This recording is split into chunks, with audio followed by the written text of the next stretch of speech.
Okay, welcome everyone. And today we're gonna officially, I know it took me a while, but we're officially starting the the study in Genesis. All right. We're just gonna walk through this text. So it says, "In the beginning, God created the heavens and the earth. The earth was without form and void, and darkness was on the face of the deep, and the Spirit of God was hovering over the face of the waters. Then God said, 'Let there be light,' and there was light. And God saw the light, and that it was good. And God divided the light from the darkness. God called the light day, and the darkness he called night. So the evening and the morning were the first day." So right off the bat, I do want to look at the Hebrew and Greek a little bit because there's a bit of a controversy because you have Bereshith right here, Bereshith. Now there's this Beth, this letter Beth. When you have it with this word sheath, you get in the beginning. But some people are arguing, well, it means when God created the heavens and the earth. Uh, I guess the argument is there's no definite article. Same with the Greek Septuagint. You'll have here in arche. So they'll say, oh, no definite article. So it's when. Uh, I'm going to be honest. I really don't see that. I don't understand where that comes from. So in Greek, when you have a preposition, you don't need a definite article.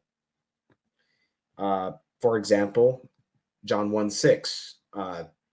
John was sent, I forget the preposition it uses, but from God, a man sent from God. And apatheu, I believe. Apatheu. I'll put it on the screen. Excuse me. And there's no definite article. So is it from a God? Is it just from? No, like that's just not how you work. So, by the way, this is how John 1:1 starts. Anarche, which we translate in the beginning. Not when was the word, and the word was with God, and the word was God. The same was with God when, like, that's not how you translate John 1. So I think in the beginning is a perfectly reasonable translation of that Hebrew phrase Bereshit, because that Beth there functions as a preposition in. So in sheath, the beginning. Uh, Look at the term created. Essentially, when we speak of God creating, we're speaking of him bringing forth, bringing something into existence. So in the creation account, God created everything. Everything that exists, he creates. He brings into existence. You have heaven here, which I'm not sure if this necessarily refers to heaven as we understand it, God's abode, rather because the term heaven or the heavens, because I believe other translations will say the heavens and the earth. So when we speak of that, we're speaking of like the stars, just outer space. So I'm not sure if that's referring to God's abode or the skies above, but either way, just know that God created everything. Okay, I did want to pull up John 1:3 because we're gonna look at it because it says, or John 1:1 to 3, and I've walked through this before, but this just goes with this text. So Genesis 1:1, God created the heavens and the earth. But look at John 1:3, 1:1 through 3. In the beginning was the Word. The Word was with God, and the Word was God. Again, not gonna get into it all here because I've already walked through it. I'll just this live stream on the screen. It's literally like it's an hour long, but I do go through this first part, explaining the Greek, explaining how this identifies this eternal word. Uh, and yeah, so in the beginning was the word was with God, and the word was God. He was in the beginning with God. All things were made through him, and without him was not anything made that was made. This word created everything. This word was there present in Genesis, creating all things. There is some sort of a gap theory. So I guess from Genesis 1 to 2, people have this theory that, well, there's a gap. There's a gap in time. I think Inspiring Philosophy holds this view, and in his series on Genesis, he mentions how because he argues that its translation is when God created, which I don't agree with him on that. But anyway, so he argues. Let's just say for the sake of when God created, he argues that and says it connects. And I think he argues that well, there's a gap in time. So let me just give you. So here I have just some pictures of the Big Bang. So let's look at this picture. Imagine this is the actual beginning of creation, because the Earth has a beginning.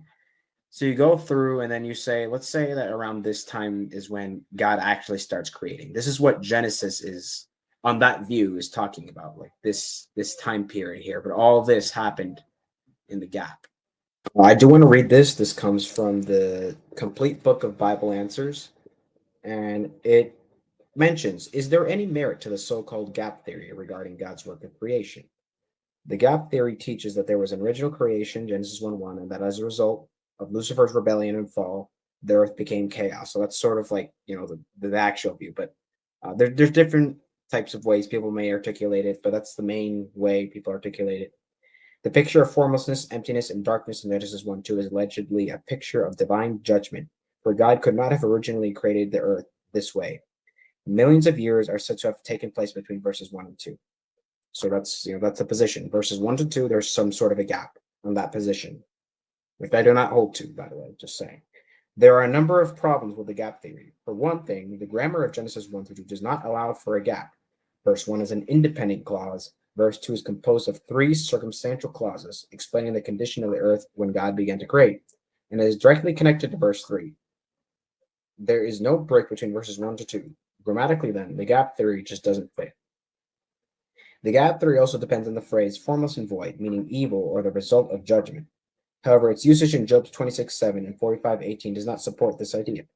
Gap theorists also draw an artificial distinction between the Hebrew verbs bara, which they define as creating out of nothing, Genesis 1:1, and asa, which they define as refashioning, Genesis 1:7, 16, and 25. A careful study of these two verbs reveals that they are used interchangeably. Asa does not mean to refashion. In view of these and other factors, I do not give much credence to the gap theory.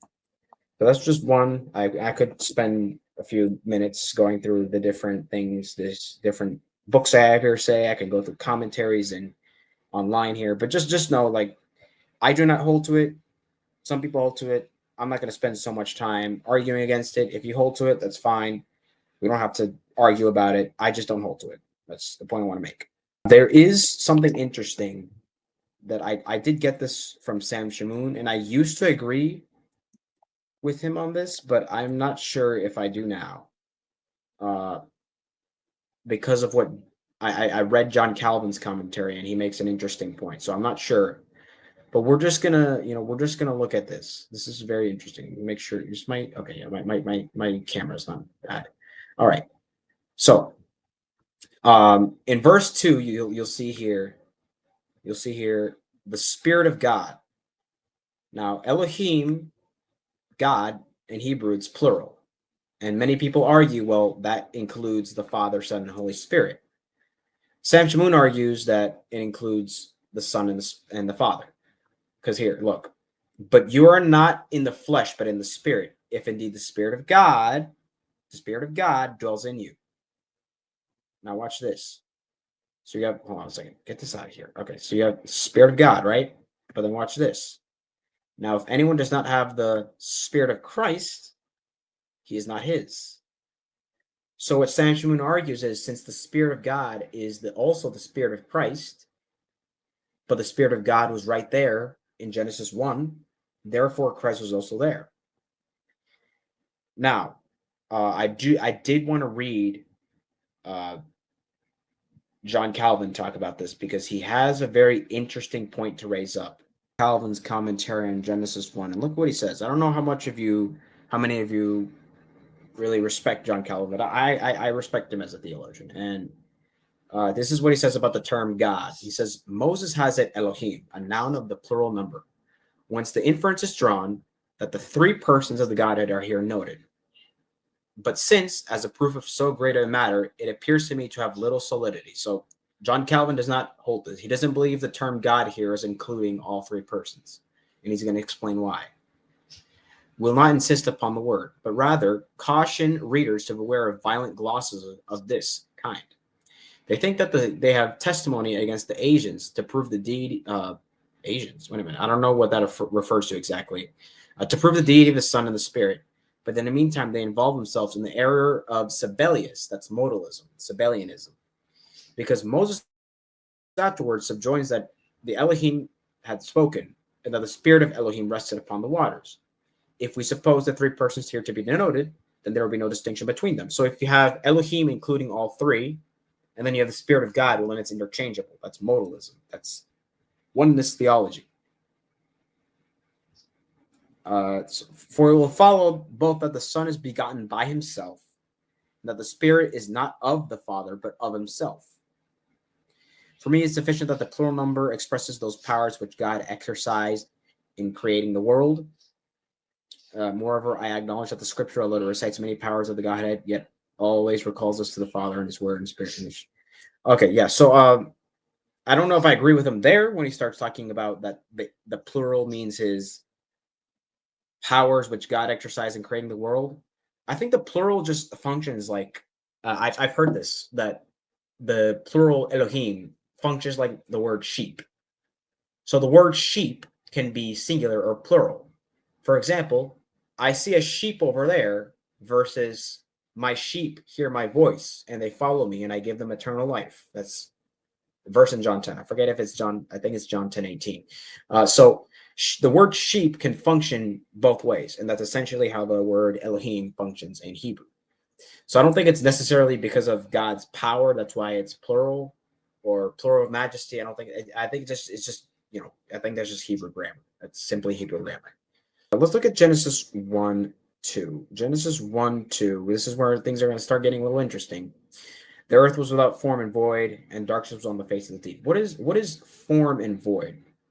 You have tohu and bohu in the Hebrew. Now this sort of gets lost in translation because the way it's translated it makes it seem like it's it's empty. There's nothing there, and that's not necessarily the case. There almost not necessarily. All right, so tohu. Let's look at the Strong's usage, and then I'll tell you what I think about this. So you have formlessness, confusion, unreality, emptiness, formlessness of primeval earth, primeval earth, nothingness, empty space, that which is empty or unreal, of idols, figurative, wasteland, wilderness, of solitary places, place of chaos, vanity. July waste, a desolation, desert. So almost like a desert, desolate, empty. Not necessarily void, as in there's nothing there. There is something there, but it's empty. Remember, God laid the foundations of the heavens and the earth. And actually, I did want to read an article, so let's finish with this verse, and then we're going to read an article that I found interesting on the Apologetic Study Bible. So it's almost like tohu functions almost as a wasteland. And then bohu, I think it means something similar, if I'm not mistaken. Emptiness. It's every time it's used, it's of empty. Whoa. Oh, look, so Isaiah 34:11.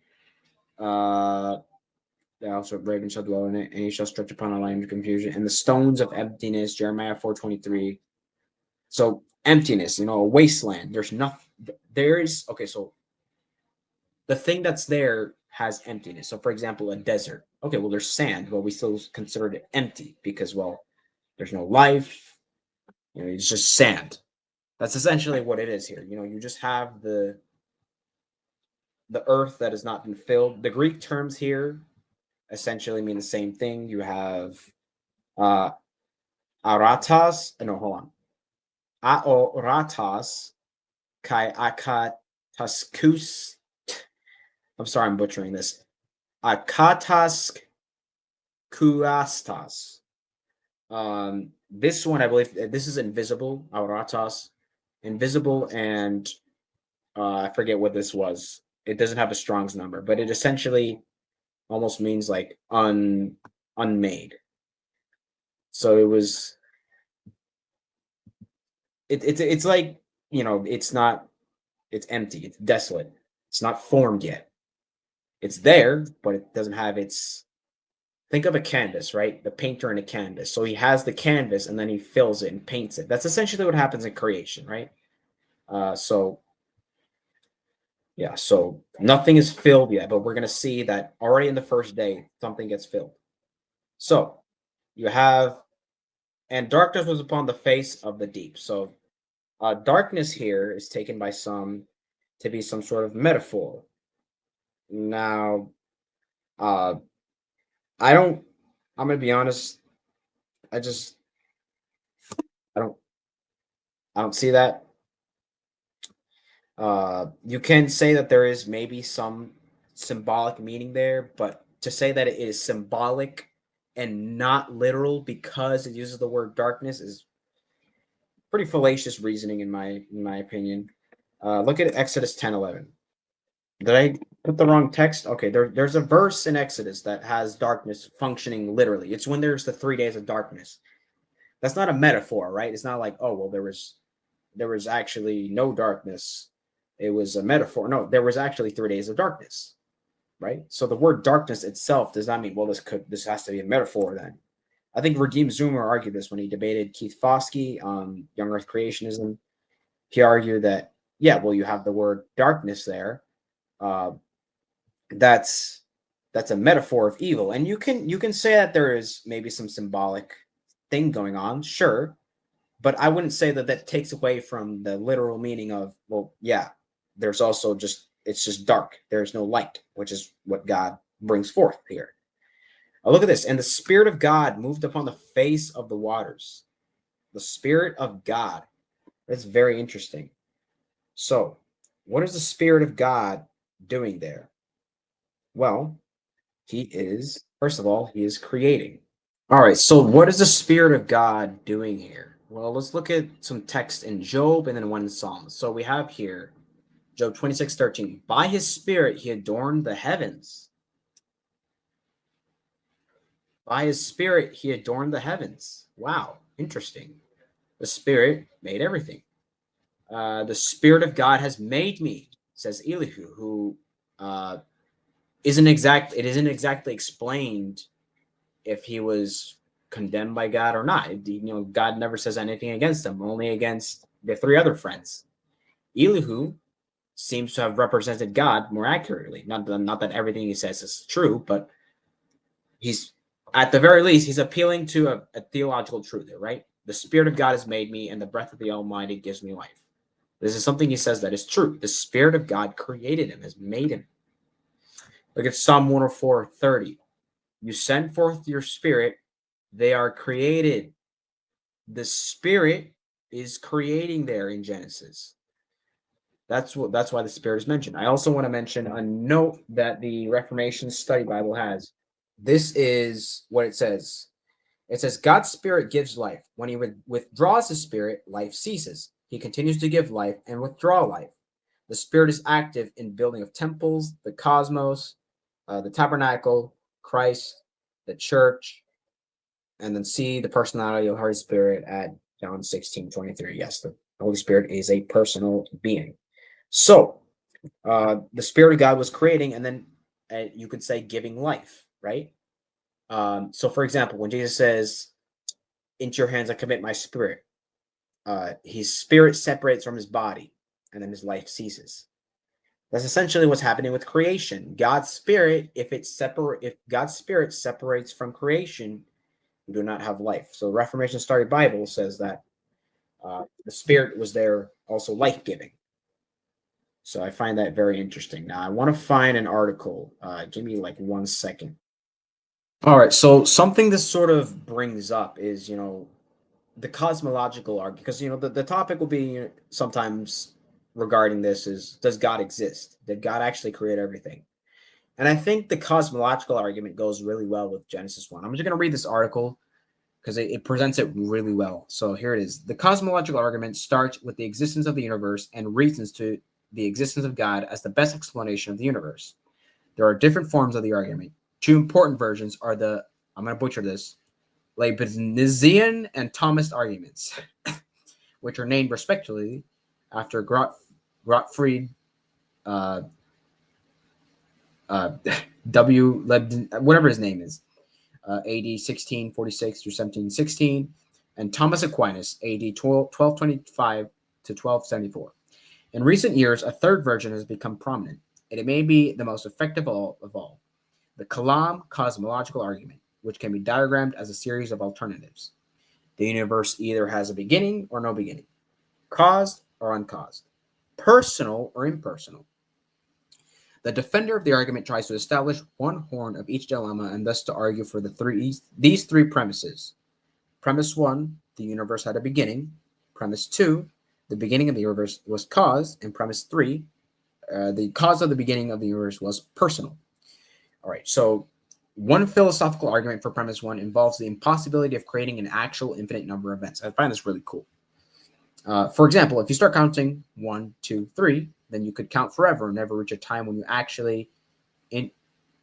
when an actual infinite amount of numbers had been counted. Your counting could continue forever, but would always be finite. That is, it would have some point of ending. If the universe had no beginning, then the number of events crossed to reach the present moment would actually be infinite because the universe would be infinite. It would be like counting to zero from negative infinity. Since one cannot have an actual infinity, then the present moment could never have arrived if the universe had no beginning. Since the present is real, it had to have been preceded by a finite past.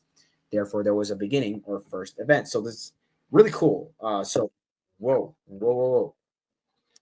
So essentially, this is like a philosophical argument, and it argues, well, if there was eternity past for this material realm, if the material realm had no beginning, then forever ago, infinity years ago, things are existing, but then you can't reach this present point. It's like counting.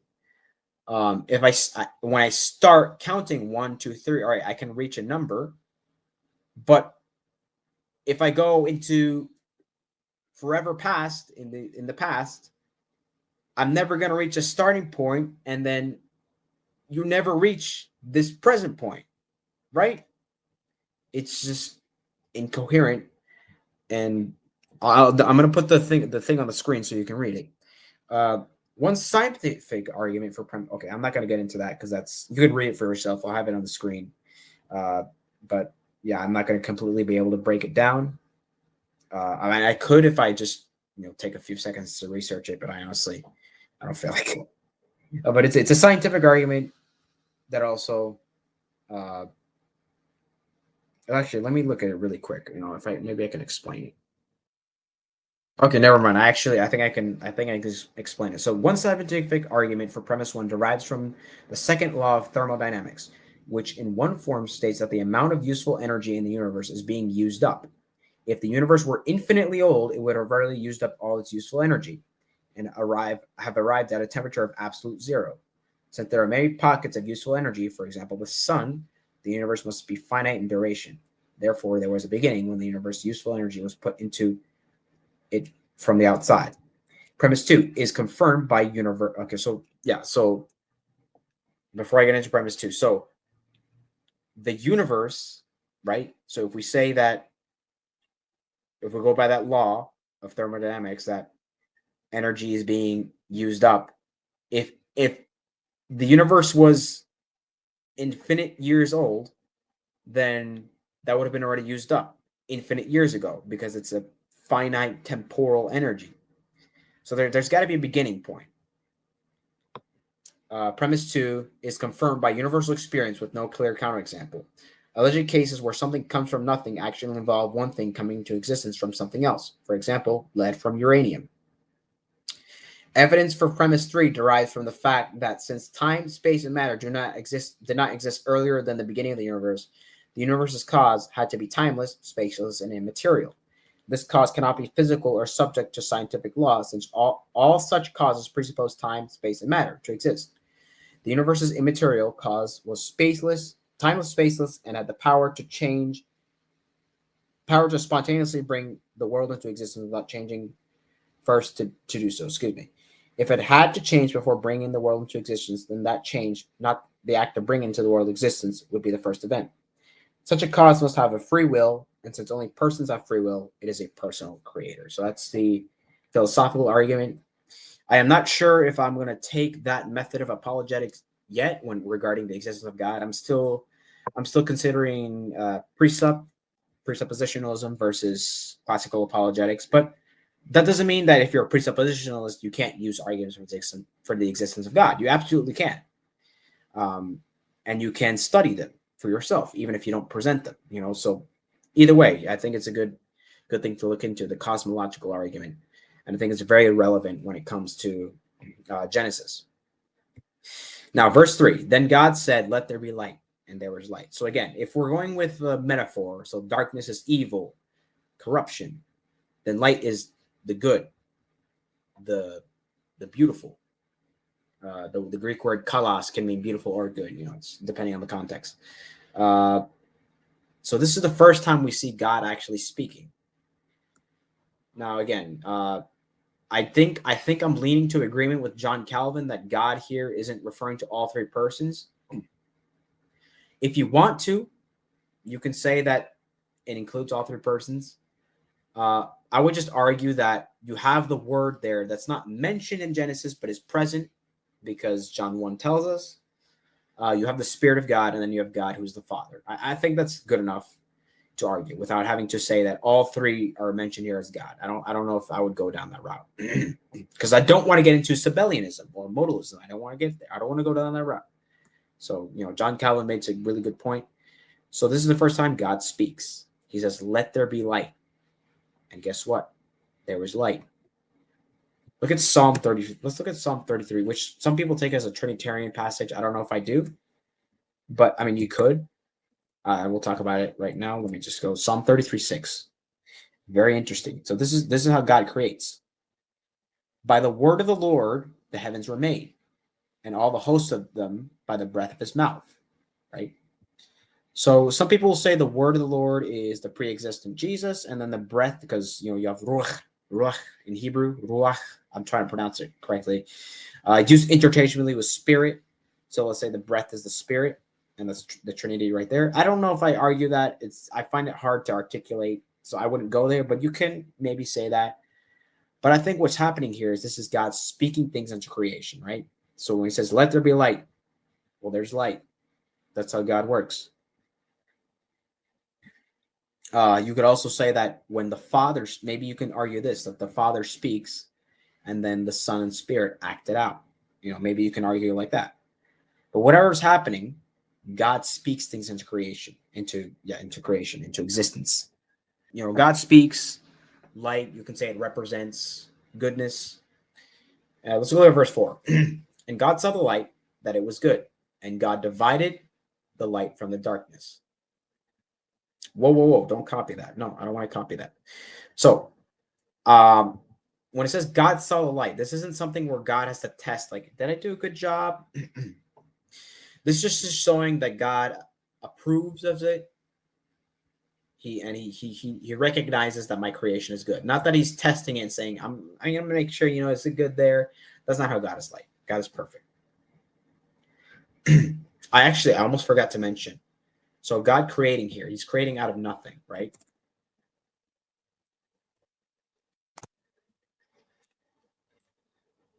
Let me look at Hebrews 11:3.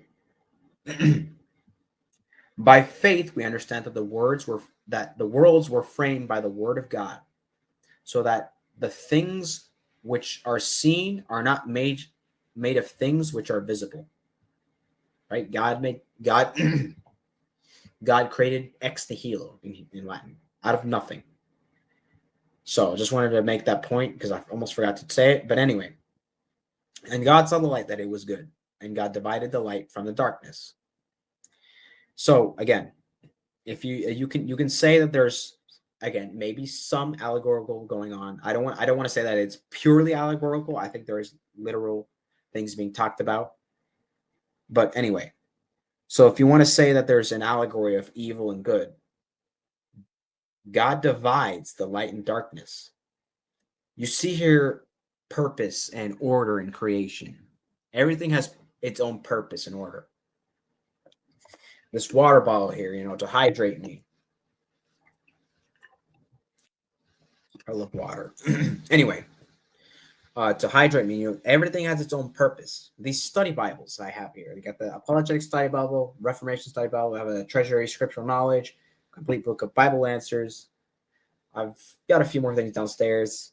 I got my online resources here. I am in some Discord servers that have some pretty good resources that I might steal, not steal, but I might take their arguments. Yeah, so this is showing the purpose in creation. There is purpose in creation. Everything has its purpose, darkness and light. Now, if you're going to take the metaphor, then yes, evil and good both serve a purpose. Romans 8:28. We know that in all things it works together for the good of those who are called. Let me read it. Let me read it from here. Listen. Notice it says all things, right? Not some things. Not well.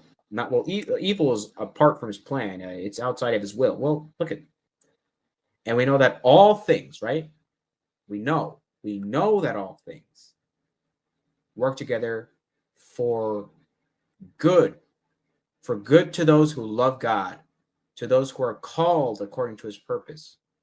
The ones that are called are going to have everything work together for good, even the evil. So if you're going to take the metaphor here, which I don't, I can say maybe there's some also just just there, but yeah. So that evil and good, that they both have a purpose, and God ultimately will glorify Himself. But again, I do believe that there's also speaking of literal light and darkness, not just a metaphor. Just the mention of the word light and darkness does not indicate, well, then that must be a metaphor. That's a bad argument. All right, verse 5, and then we'll cap off with that, just with a cross reference to John 1 to 5. We're going to read it and look at some parallels, and then we'll end it with that. So, verse 5, God called the light day, and the darkness He called night. So, the evening and the morning were the first day. Now, very, very interesting. You have day. I don't know if I have. Can I? Oh, I can't. I got to log in. Okay. Okay, I can't. Well, I mean, I have it here. Hold on. No,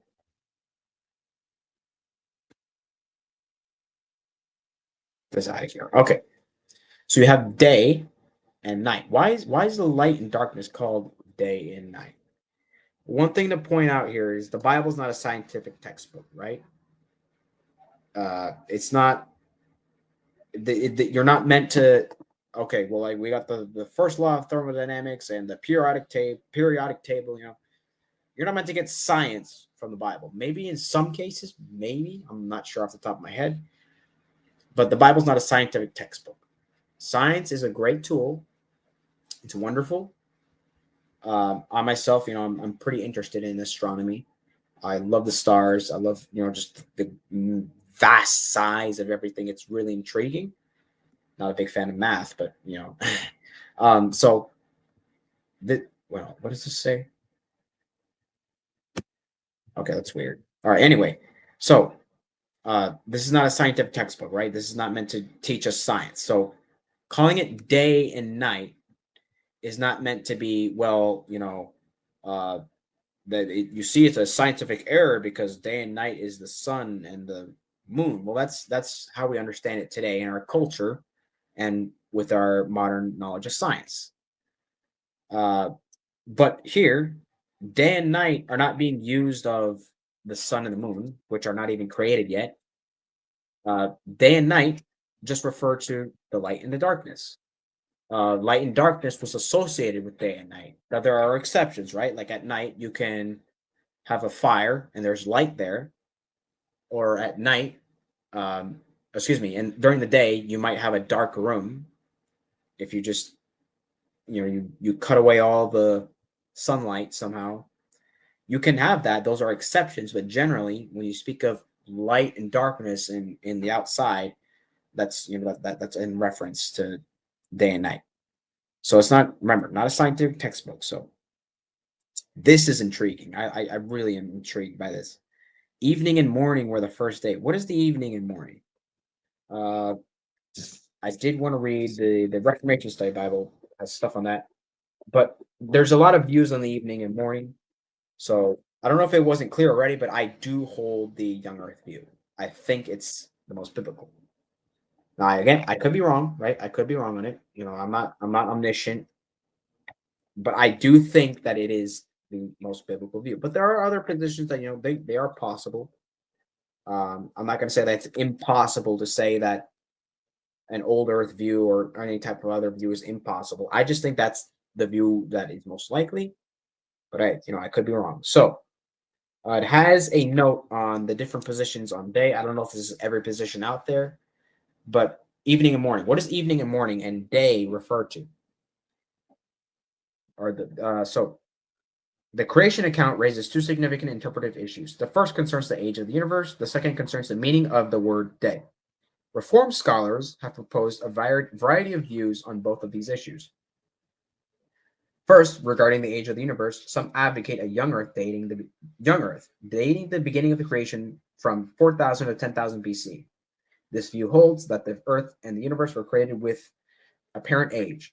Other scholars have argued for a much older Earth based on the data of general revelation. So, um, general revelation is in Reform mainly. I don't know how much other denominations have it, but generally under the Reformed denominations, you have general revelation, which is like creation, right?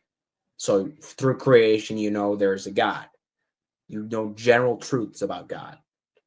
That's general revelation. So, and you have science and maybe philosophy. That's general revelation. And so some people look at general revelation and say, well, evolution is definitely scientifically true. So I think that I'm gonna interpret Genesis in light of what general revelation says.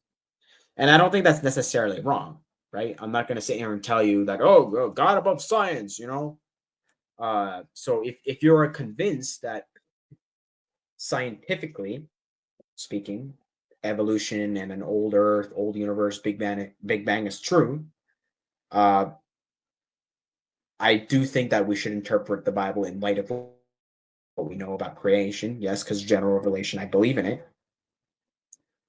But at the same time, be careful with science because science, it's sort of developed, right? So maybe in a couple hundred years, we may not believe in evolution anymore. There might be a new theory,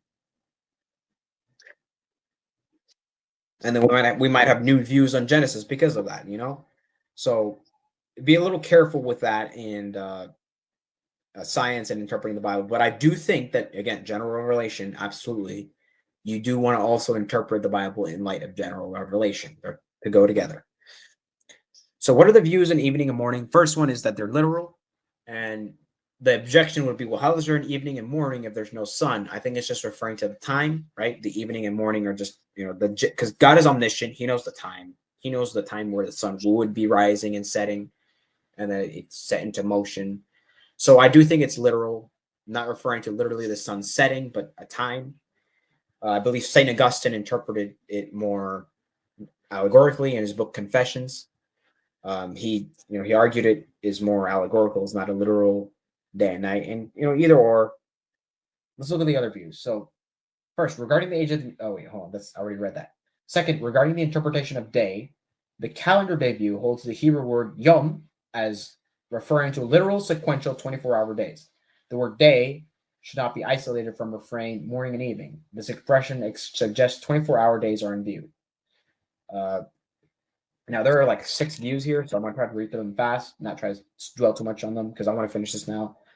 The day age view argues that the Hebrew word yom can refer to an extended period of time, which is technically true. Uh, Wait a minute. Oh, not necessarily a 24-hour day. Others propose an intermittent day view, arguing 24-hour creation days separated by unknown intervals of time. I don't know if I hold that. I'm going to be honest. That doesn't seem likely to me.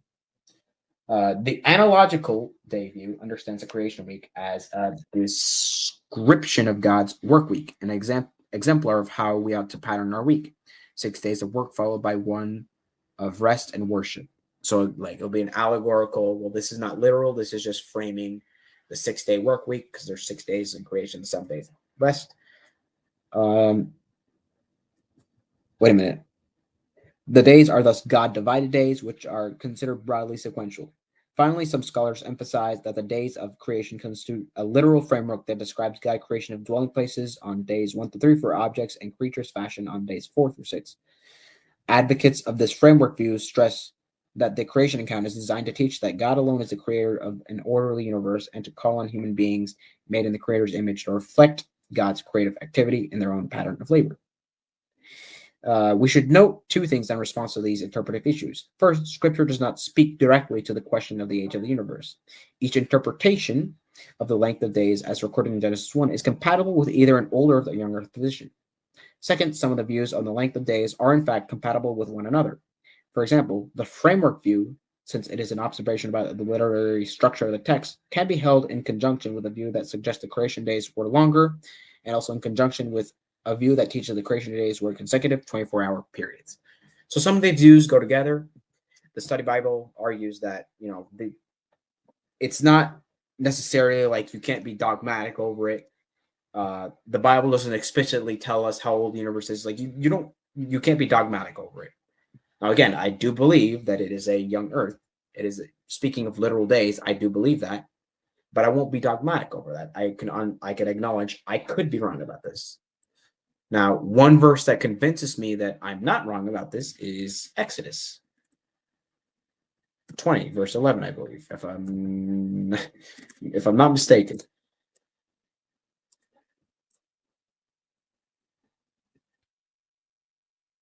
Okay, look, Exodus 20:11. The way this, like, it seems literal to me. So, for in 6 days the Lord made the heavens and the earth, the sea and all that is in them, and rested on the seventh day. Therefore the Lord blessed the Sabbath day and hallowed it. So right there it seems to interpret the days as literal. Because 6 days Yahweh is creating, seventh day Yahweh rests from creation, which we'll get into that once we get to that point. We're going to explain that because I think the Quran actually talks about it too. And therefore the Lord blessed the Sabbath day and hallowed it because of this. So this seems to make it literal. Again, I could be wrong. I'm wrong on a lot of things, so I could be wrong about this, but I do not believe that I am wrong about this particular issue. I do believe these are literal days. I believe the evening and morning refer to a literal 24-hour period, and I do think scientifically you can argue that. Either way, alternative interpretations are perfectly fine, and there are people that argue for a young Earth. Right, there's a YouTube channel, Standing for Truth Ministries. They have stuff on young Earth. There is people generally don't respect them, but answers in Genesis. I haven't read everything from them, so I don't know how really good they are. But you could check it out, see for yourself. There are creation scientists. We have people in this field, right? There's people that argue that. So either way, you can say that yes, this is allegorical or literal. Either way, as long as you're doing this exegetically. I do believe that this is literal. I do believe that it is a young Earth. But hey, I acknowledge that yes, I could be wrong with this. Now to close, because we reached the mark that I wanted. 30 to 60 minutes. We're at 45 minutes. So let's look at John 1 to 5 really quick, and let's just close with these little parallels that we see here, because I do believe that John 1 parallels some things in Genesis. Not that Genesis is literally speaking of John, but I believe John sort of takes things from Genesis and sort of just connects it in a way. So let's read Genesis 1:1. In the beginning, God created the heavens and the earth. John 1:1. In the beginning was the Word, and the Word was with God, and the Word was God. And then there's also verse 2. It was in the beginning with God. Let's see. Let's read Genesis 1:2. The earth was without form and void, and darkness was on the face of the deep, and the Spirit of God was hovering on the face of the waters. John 1:3. And all things were made through him, and without him was not anything made that was made. So already we have the Word that is with God. In the beginning with God, created everything. God created the heavens and the earth, which was without form and void. Tohu and Bohu, which we already discussed in the video. And then there's the Spirit of God there, which we already established created. So the Trinity right there, very cool. And I'm going to read just the rest of both of them. And look at the parallel. It's really cool, I think. Then God said, let there be light. And there was, what the, whoa. Okay. Whoops, I'm sorry. I misclicked. Let there be light. And there was light. And God saw the light, that it was good. And God divided the light from the darkness. God called the light day, and the darkness he called night. So the evening and the morning were the first day. Now let's read John 1. Look at this is a really cool parallel, in my opinion. Verse 4 to 5. In him was life, and the life was the light of men. Whoops. The light shines in the darkness, and the darkness has not comprehended it, or better translation, overcome it. So am I saying that Genesis is literally speaking of the same darkness and light in John 1? No, I'm not saying that. But I do think that there are parallels that John is making to Genesis 1, especially that creation is in view. All right. So that is it for this part. Yeah, I gotta head to bed. So Genesis 1 to 5, we covered that. Next part, we're gonna do the second day of creation.